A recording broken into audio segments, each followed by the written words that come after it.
This episode of the Fairway to Retail Success is brought to you by AGM vendor partner T-Commerce, the online retail solution for golf facilities. Give your members 24/7 shopping with no inventory risk. Visit tcommerce.shop to learn more. Now, back to today's episode. Hello, everyone, and welcome back to the Fairway to Retail Success, an AGM podcast. I'm your host, Justine Cook, the AGM's Director of Membership and Education. Today, I'm joined by Taylor Ramiz, Golf Shop Manager at Manasquan River Golf Club in Brielle, New Jersey. Taylor is a 2025 graduate of the AGM Certified Retail Manager Program, and her club has been recognized as a 2026 and 2025 AGM Platinum Award winner, Top 100 Golf Shop. Taylor holds an MBA in Business Management from Monmouth University, and she brings a unique, non-traditional path to golf retail. She began her career in a membership role at a New Jersey club before transitioning into merchandising.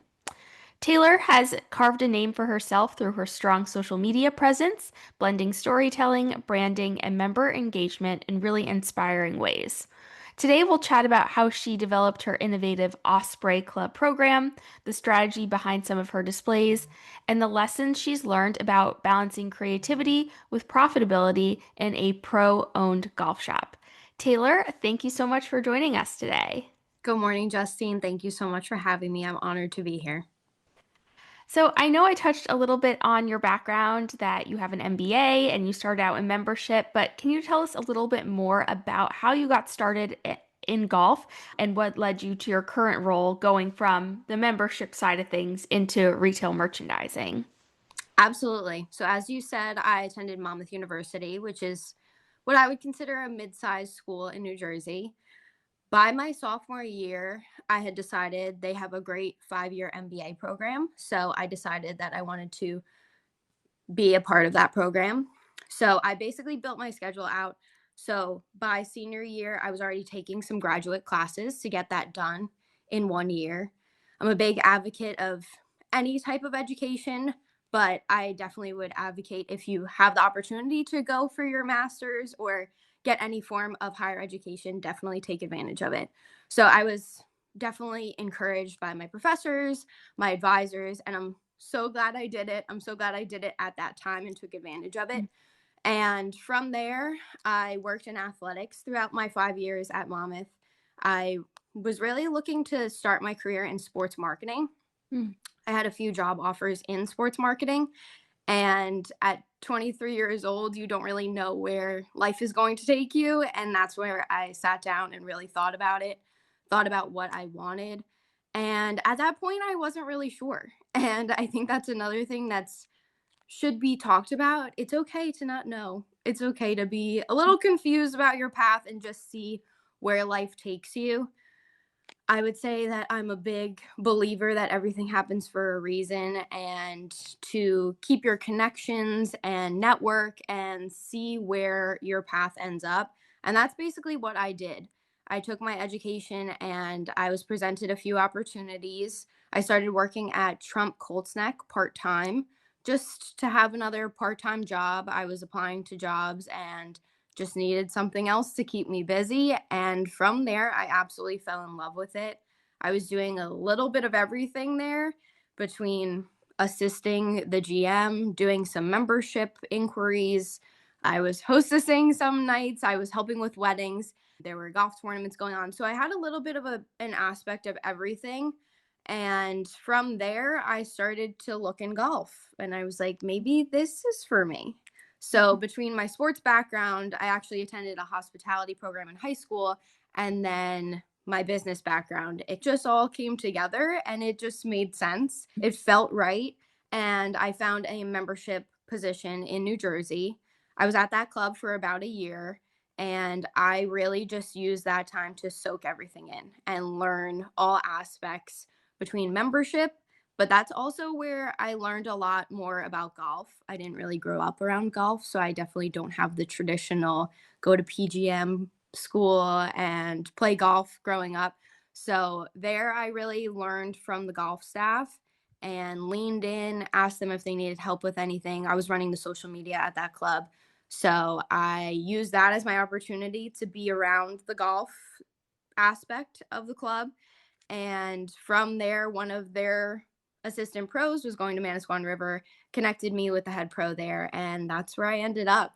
So I definitely didn't really have the retail background. I really didn't have the golf background, but that's where I believe putting yourself in situations, connecting with people, and learning as much as possible opens up doors and gets you where you want to be.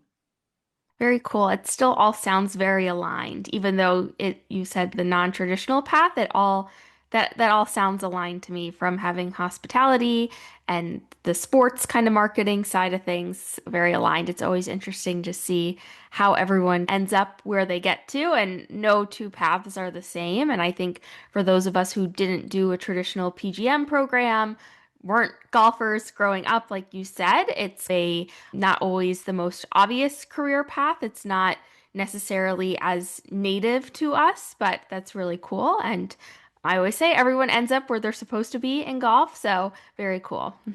Oh, definitely. And I mentioned that you're one of our 2025 AGM Certified Retail Manager graduates. Congratulations again. Thank So, Taylor was one of 38 who graduated this January at our AGM Retail Conference in Orlando. Can you tell us a little bit about what it was like going through that program, maybe for someone who's considering signing up this year? What was that certification process like for you while still balancing working at the same time? Of course. So that was another thing. Like I said, I didn't really have the retail background. So when this opportunity was presented to me, I asked my head pro, what can I do? And that was the first thing. He sat me down on day one and he said, I am signing you up to become a member of AGM and I am signing you up for the CRM program.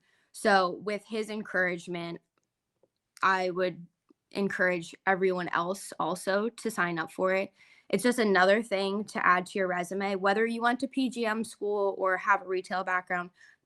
I believe there's always more to learn. And that's one thing that I loved about the CRM program. It just feels so current. It's not like you're getting handed a textbook with styles from 1980. It's very current.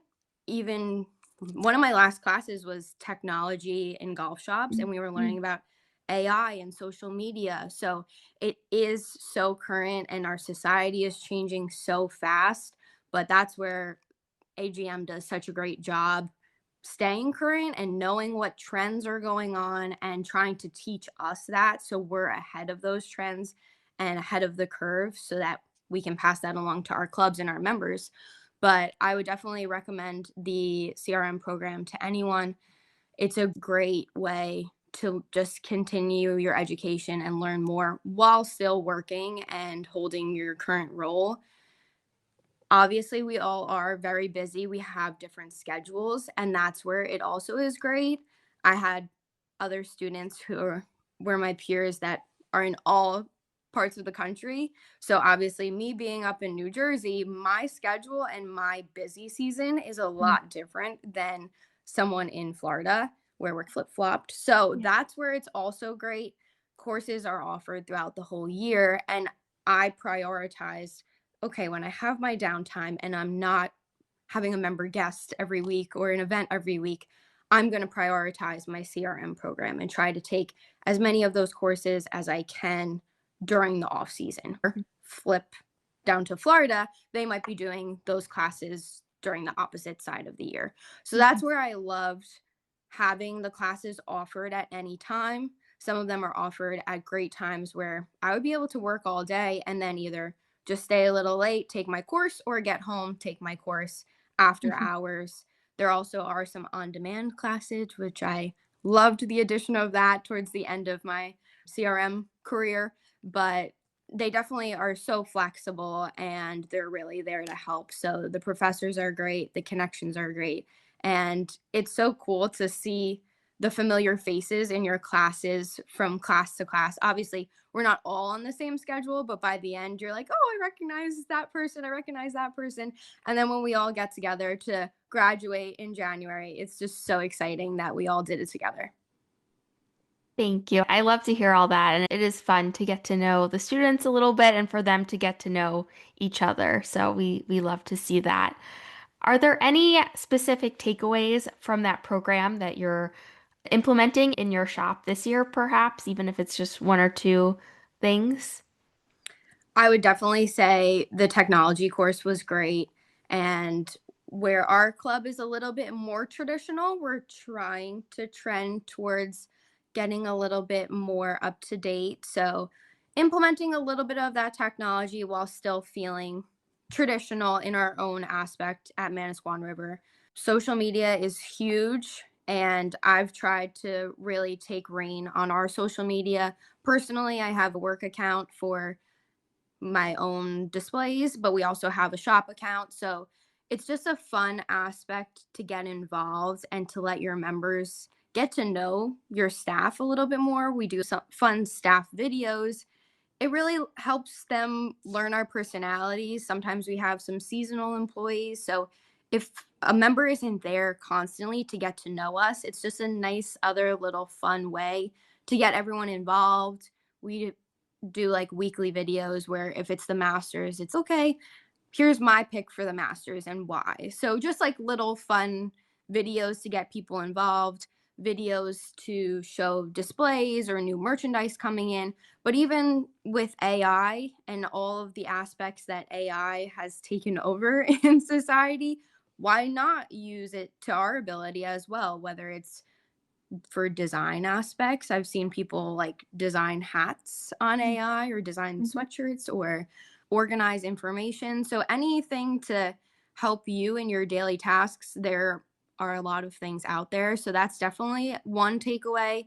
I would say another one is just the connections that I've made with professors and the peers that I graduated with.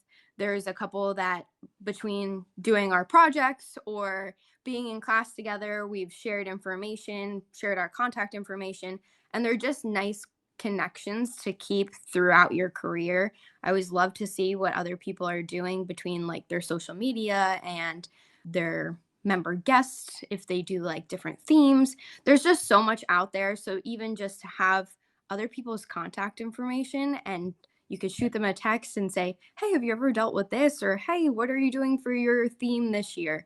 It's just great to keep in contact and have that community through AGM. Mm. Absolutely. Thank you so much for all those kind comments about our program. We really appreciate it. So I'd love to talk a little bit about the Osprey Club that you have. Can you tell us a little bit about how did you come up with the concept and how does it work? Tell us a little bit about that. Absolutely. And this is perfect timing because I'm actually doing registration for that right now. Oh, I sent it out perfect. last week. So our season begins the beginning of May. Usually it's like end of April, but this year it got pushed a week. So beginning of May is our opening day. And during this time, we don't have any new products coming into the shop until mid March. And then I'll flip the shop for spring in the beginning of April when people start to come back. So during this time, when I first got to Manasquan, Chris Dimmick, our head pro, he always had some sort of idea in his mind and just didn't know how to execute it. Or even he didn't have a full time merchandiser at the time. So there's so many times where I said, I don't know how you did all this on your own. So I'm sure that it was just another thing that he would have loved to do, but just didn't have the time to do or the time to set aside to even focus on it. It was something in the back of his mind where we were toying with a couple of different ideas, maybe like a shirt of the month club and put it in those members' lockers. But then you run into, do they all want to be wearing the same shirt? So we were like toying with a couple different ideas, some pros and cons. And that's where I leaned into my sports background, and my brother also played college and professional baseball. So I've just been around sports my whole life. And I was thinking about that idea where I remembered my brother coming home or sending me pictures during preseason where it was like he was doing his haul of all of his new goodies and gear. And prior to preseason, when they were starting their training, they'd go in their locker room one day and their locker would just be filled with their new cleats and their new sneakers, their new uniforms. And he'd be like, look at my new glove. I got this and I got that. And I was like, what if we do something like that? It's like Christmas morning. You walk into the locker room and you're set for the season. So I basically marketed it as a starter pack for the season with all of your golf essentials. It changes from year to year. So this is the third year that we're doing it. And they pay a flat fee. So it's $1,500. And the package usually retails at over $2,500. So they're getting a great deal for what they're getting. We do different polo shirts, which different companies we work with, different styles, different colors. We do a couple of pieces of outerwear. So last year we did a hoodie, we did a vest, we did a crew neck, a couple of quarter zips. So you're getting a lot of apparel. And then I usually try to do a form of travel gear. So I usually work with Hudson Sutler, which I love their staff over there. Their team is great. And basically, from year to year, I do have a lot of carryover of members who have started from the beginning. So I don't want to repeat anything. And I have tried to market it as they're building their travel collection. So the first year we started with a big navy duffel bag. It had the club logo, and then they could pick if they want their initials, do they want their last name, do they just want the club logo? So they could pick their personalization. First year, it was a navy duffel bag, and then I stuffed all of the gear inside of it. Last year, I did a shoe bag that matched, and it was all leather with navy detailing. So from year to year, I'm trying to get everything to match so that they have a full travel collection from Hudson Sutler. This year, I'm doing a toiletry bag to match, and then they could choose either a backpack or a cooler bag that matches everything.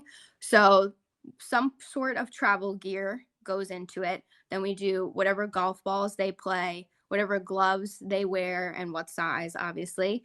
And then I try to do a couple of other goodies or additional accessories. So I've done in the past hats, I've done belts, I have done head covers, valuable pouches, just some other cool gear. And most of the time, I am creating those designs just for the Osprey Club. This way, obviously, I want to market something that's not in the shop that they could just go in and buy. So it is like a cool aspect where then I've gotten additional orders where it was like, wow, I loved this. Can I also order one for my son? Or I loved this head cover. Can I have it? You gave me a fairway wood. Can I also get a driver in it? So it from there spirals and you just create more sales, which is great. Another great perk that they get out of it is, of course, this was up to Chris's discretion, but he offers a 10% discount in the shop throughout the year if you are a member of the Osprey Club. So I've also had people sign up because they're like, oh, I'm in the market for new clubs this year. So this would be great. I'll get like the 10% on top of all of these other perks, and I'm getting my starter pack at a great value. So you have those people who are signing up and they are frequent buyers in the shop, which is great as well. And it just gives them that additional perk and incentive to continue to shop throughout the year. Because the last thing that I want is to give them this starter pack and them think, okay, I'm set for the rest of the year. So it does reel them in a little bit that this stuff isn't going to be the stuff that's in the shop, but you're Mm. getting great stuff and you could get a discount on all of the additional great stuff that's coming in throughout the year. I love it. That's so smart with the 10% off, so they do continue to shop. I love everything you just shared about this program. I have a couple questions on it I was Sure. thinking about while you're explaining it. Is there a special logo for the Osprey Club? I know you said the designs and some of the things you select wouldn't be what you carry in the shop, but is there like a special logo with it? There is not. So it is our normal club logo. We Okay. actually don't really have an additional alternative logo as of now. Maybe we'll be in the works to create one. But I know that's another huge thing that people are playing off of an alternate Mhm. logo. I just didn't want it to come across as it was separate from the Mhm. club itself. I still wanted it to feel like the club identity where they're still having this merchandise with our club logo, just Mhm. not in the same way as in the shop, if that makes Mhm. sense. Just doing the designs in a different way or picking out things that maybe we wouldn't have brought in the shop, Mhm. maybe working with some other companies. So I also use that as a great advantage of I know a lot of people either try to do like trunk shows if they're testing out a new company or use them for an event. So there were a couple of times where maybe a brand's product wasn't going to fit in the shop this year due to budget or Mhm. whatever the case may be. But usually, if I want to keep a great relationship with those reps, I'll try to use them in another way or another aspect, Mhm. whether it's an event or something of that sort.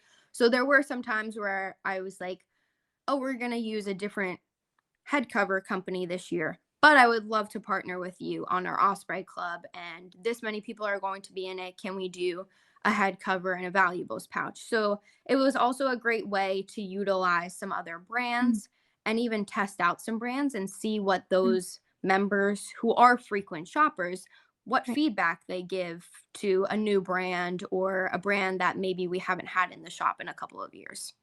Sure. That sounds like a great way to test something out for sure. Do you place these gifts in folks' locker? Does it come as one drop packed up for them as a surprise in their locker? And do they know when it's coming? I'm curious. So they usually know when it's coming. I usually say at least before the start of the season. So Okay. prior to opening day.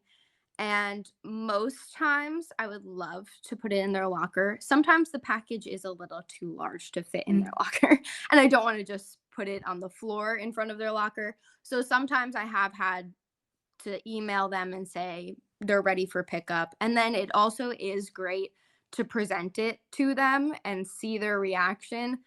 It's like a kid in a candy store Aw. where they're like, wow, I wasn't expecting this. This is so great. Of course, they know the aspects and the categories that are going to be included. But Right. when they sign up, I usually just say there will be shirts in there, there's going to be outerwear, there's going to be a head cover, but they don't really Mhm. know what it's going to look like and what brands we're going to pick out. And what's great is I've gotten to know most of these members over my 3 years at Manasquan, where when I go to pick out even their clothing, I know, okay, Mr. Smith loves orange. So I want to include some orange pieces. So it really is tailored to them. Of course, Mhm. that takes attention to detail and it takes time. But that's why this time of year is so great for me to do it because I have the time to set aside to make them really special. I usually write them a handwritten note just saying, I'm so excited for the season. We're here if you need anything. Feel free to stop by my office, shoot me an email. We're here to help in any way. So, to answer your question, they usually know when it's coming, especially if they have to pick it out. And if it's small enough where last year the first year was the big duffel bag, so that wasn't fitting. Last year was more of a crate basket. So I was able to fit that in some of their lockers. That would be a surprise for them. And I could just say, it's in your locker whenever you're back at the club. But we'll see what this year's looks like. Hopefully, I could get some things in their locker, but it comes all at one drop, which is great because then they do have that starter pack for the season. They can assess their inventory and see what else they might need prior to opening day. Very cool. And you mentioned that you include whichever golf balls they play, their preferred glove. How do you gather that information as far as any preferences they may have? Sizes, is that just based off of member data you have, or do they enter that when they sign up on a Google form or something like that? So I definitely have learned from year to year what would be more efficient. So I started out just having them email me with all of that information, but then I was obviously taking that information and storing it and Mhm. organizing it in my own way. Now I started to just do a Google form. I feel like it's very user friendly, especially for some of our members who are not as tech savvy. It's not asking them to I would say Google form is like the simplest form of a survey where it's Mhm. just simple questions. I try to make it, if it's like size preference, like they're not even typing in their size, they're just clicking one of them and moving on. So, as easy and simple as I can make it, I'll try to. And then it's so easy to just export into an Excel file. Then I have all the information, especially for the team at Hudson Sutler, I could just copy and paste all of their personalization for their travel gear, send that over to them, and just say, you're putting this on all of the Navy duffel bags, please. This is how many we need. And it just makes it simpler for all parties involved. So I would definitely suggest doing some sort of survey. And then I do also have that information from year to year. We Mm. don't really store that in our POS, but especially if Mr. Smith's wife comes in and says, I don't know what size glove he wears, I do have that information on record if she needs it for whatever reason, if she's buying a gift or something. So it also is just a great way to keep that additional information for future use. Awesome. Thank you. Thanks for sharing all those details on that awesome program you're Of running. course. So, I want to move over to talk a little bit about being at a pro-owned shop, which is a question we get somewhat frequently. I know there aren't a ton of those left, and the ones that are do tend to be in your region up in the Northeast. So, how does being at a pro-owned shop where your head professional owns the retail outlet, how does that structure influence your merchandising decisions? It definitely does. And it's funny because I don't really have anything else personally to compare it to. Mm, I've only worked at a right. pro owned shop. I'm very proud to work at a pro owned shop. I actually heard a statistic at either the PJ Magazine MOI or the GBN seminar, but I believe someone said that there's only about 700 pro owned shops left in the world. And I'm proud to work at one of them. I feel like it's definitely a different feel from what I've heard from my peers working at club owned shops. I would say, from what I have heard, club owned shops are very structured, very set to budget, set to detail. I've even heard some people who work at club owned shops where they need to get certain brands approved if they're going to use them, which I Mhm. totally understand, going through all of those aspects and making sure that you're doing it the correct way and staying within budget.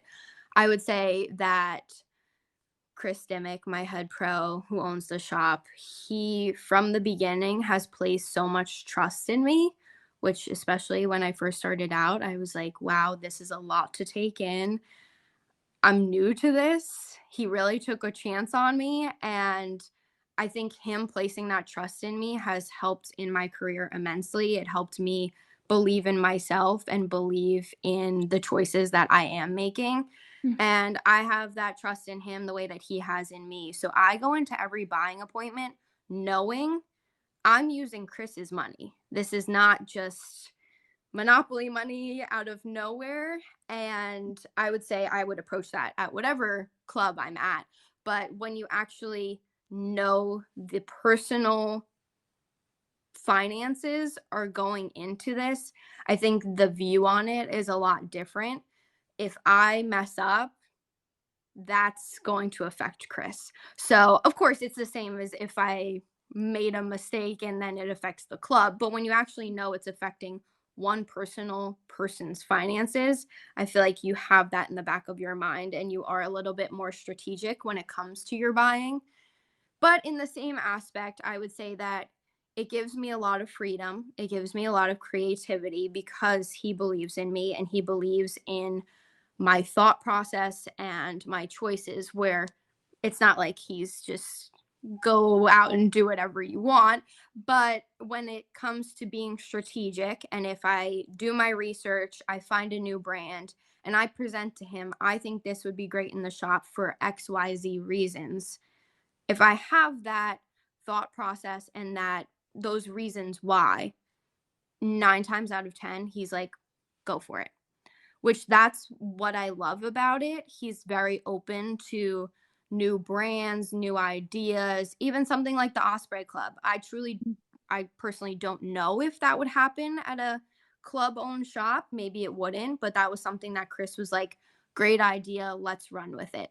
And when I'm going for approval, it's just approval from him. But 9 times out of Mhm. 10, he's so open to new ideas, he's open to new brands, and he believes in my thought process and my buying strategies. So that's where we've formed a great working relationship where it just works with us, and I'm so blessed that I am at a pro-owned shop. Even when it comes to events, where I was at the GBN seminar and I actually got this question where someone was asking, if you are at a pro-owned shop, what are your markups for events when it comes to tea gifts and anything else, Mhm. additional enhancements at an event? And I said, unfortunately, I don't have a great answer for you because we don't do markups. And that's a personal decision that Chris has made where if the club is giving us $80 for a member guest, we're using $80. Mhm. He's more focused on the member experience and enhancing those events where he's not trying to make a quick few dollars. And that's another thing where yes, at the end of the day, we are running a business, and I obviously my goal is to make his business profitable. But in those little aspects where we can give or take and make an experience so much better and so much more enhanced for the members, he is 100% going to do that rather than make a quick side couple of $100 or whatever the case may be. He'd rather put all of that money into Taylor, go find a great tea gift. Let's discuss our options, and Mhm. whatever we think is going to be the best, that's what we'll go with. So there are just those little bits and pieces where we have a little bit more flexibility Mm. and a little bit more wiggle room to be creative as opposed to a club owned shop. Sure, sure. Very cool. It sounds like maybe a little bit of a bigger opportunity to pivot quickly, to be a little more nimble when it comes Yes, to for making sure. decisions, course correcting, those sorts of Yes. things. And even like you said, like those quick decisions where there could be a month where it's, oh, we made this much profit. Maybe we should introduce another, we have some money in the budget. Let's see what we can order or what we can Mhm. introduce to the shop. Maybe there's another little thing that we can introduce or we can use that money somewhere. So, just those small little aspects where we can make quick decisions or make some Mhm. adjustments just to enhance the year. And it sounds, especially in a pro-owned shop, that strong relationship between the merchandiser and the pro who owns the shop. It sounds like it's extra important to be communicating and working together and having the best interests in mind, which sounds exactly like what you're doing and being a great team together. Absolutely. What other advice might you share with other merchandisers who may be at a pro-owned shop? Anything else you've learned, whether it's a positive, an opportunity that's come out of it, or even a challenge from being at a pro-owned shop? I would say definitely work on your relationship with the pro. It's a partnership, and that's where I'm so blessed that he has put the trust and faith in me. I actually, being the golf shop manager, I am his merchandiser, but I manage all of his finances and all of the back end of the business. So I think that alone, him placing the trust in me there, I have learned so much. So if you do have the opportunity to be involved in any of the back end Mm. aspects, that has helped my career immensely when it comes to my buying, merchandising, the whole 9 yards. It's like it really encompasses everything when you see what money's coming in, what money's coming out, what bills are coming up, all of the invoicing. So having that background helps me when it comes to all of my decision making when it comes to buying. So even in the beginning when I first started, we had inventory coming in early March and we weren't putting it out until April. So me seeing those invoices coming in, but the inventory wasn't hitting the floor yet. The following year, I was like, Chris, I think we should just tweak our schedule a little bit. Maybe just push some of these deliveries back 2 weeks because these bills are going to be due, but we haven't put the inventory out yet. So even those little aspects where if I wasn't really looking at those invoices or being the one to pay Mm. the bills, I don't know if I would have even really caught on to all of that. But having that, I see it when it comes in, I see it because I have to pay the bill. Having that full journey of that merchandise really has helped in all aspects when it comes to buying. So I would definitely say if you have the opportunity to do any of the accounting on the back end, to Mhm. take that opportunity because you'll learn a lot. And again, it is a partnership. So I would say do not be afraid to.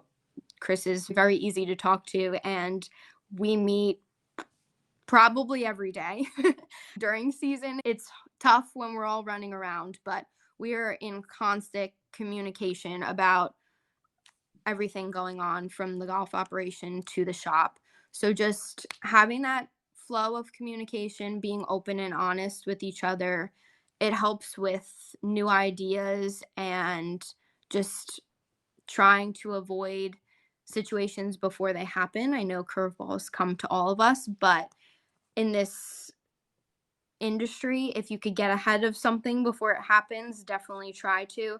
So, just planning and planning together, being open and honest with, don't be afraid to come up with a new idea. The worst someone could say is no and turn it down. But I think just showing that you are trying to make their shop and their business as profitable and as great as possible really makes all the difference. And I've said to Chris many times, I treat this business as if it were my own. And I think that's why he puts so much trust in me. I'm not going and making any rash decisions because I wouldn't do that for my own finances and my own business. So I think having that honesty and that trust within each other is really important. Absolutely. And I love how you mentioned the accounting piece. I think that could help someone have a look behind the curtain and really complete the circle of understanding Definitely. the whole business, not just the buying, not just the inventory management, but really complete the circle of the business. Definitely. So that's fantastic. And then also when you go to do your inventory, you're really seeing, okay, this is how much that drop cost, but we have this many pieces left over. So now we know if you have enough wiggle room and enough lead time, maybe you text your rep or contact your rep, hey, we still have this many pieces, but Mhm. can we shave down the next drop or is there anything we can do? It just helps you maybe react a little bit quicker when you're seeing all of the aspects and all of the information. Wonderful. Yeah. That about wraps up everything for today. Thank you so much, Taylor. It's been so fantastic talking to you, hearing more about Manasquan River and learning about what you do there, the Osprey Club, being at a pro-owned shop. So, really terrific speaking with you today. Thank you. Thank you, Justine. Thanks for having me. Absolutely. And thank you, everyone, for tuning in to another episode of the Fairway to Retail Success. We look forward to seeing you again soon in an upcoming episode. Take care, everyone.